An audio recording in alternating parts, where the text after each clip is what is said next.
এরপরে কি করলাম, সালাম ফিরে এই সালাম ফিরানোর সাথে সাথে দেরি না, সালাম ফিরানোর সাথে সাথে এই নিয়তের সাথে তালবিয়া পড়বেন, লাব্বাইক আল্লাহুম্মা লাব্বাইক লাব্বাইক লা শারীকা লাক লাব্বাইক ইন্নাল হামদা ওয়ান নি'মাতা লাক ওয়াল মুলকু লা শারীকা লাক। অনেকে এটা পারেন না, পারলে কমপক্ষে লাব্বাইক আল্লাহুম্মা লাব্বাইক তা করতে পারবেন। আর এটা এখন থেকে আমাদের সময় আছে, এটা খুব জরুরি, এটা করা খুব জরুরি। এই জন্য মা বোনদেরকে বলতেছি, আপনাদেরকে বলতেছি, বাড়িতে তো অনেকের মোবাইল আছে, তালবিয়া লেখলে এই মোবাইলে শুনতে শুনতে আপনাদের তালবিয়াটা মুখস্থ হয়ে যাবে। এটা অবশ্য, কারণ এটা অনেক বড় ইবাদত, হজ উমরার মধ্যে তালবিয়া বেশি বেশি পাঠ করা।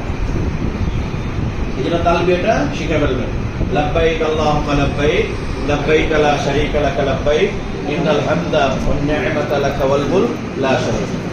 এই তালবিয়াটা আমরা ভালো করে শিখব। তাহলে আমরা কি করলাম, সালাম ফিরিয়ে সাথে সাথে উমরার নিয়ত করে তালবিয়া পাঠ করলাম। কয়বার? একবার পড়লে হবে, তিনবার পড়া উত্তম। তালবিয়া কয়বার বলবো? তিনবার।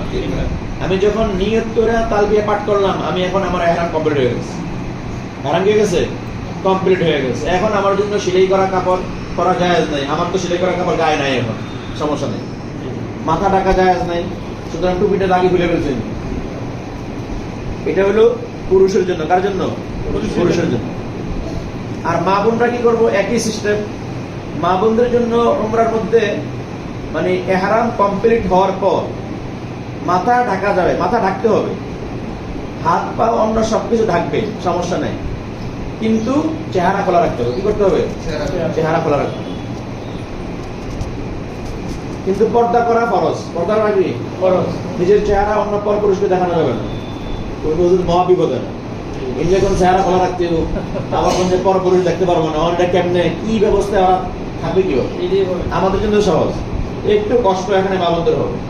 যেহেতু উমরা করা, দেখেন উমরা করা হলো এটা সুন্নাত, উমরা সুন্নাত।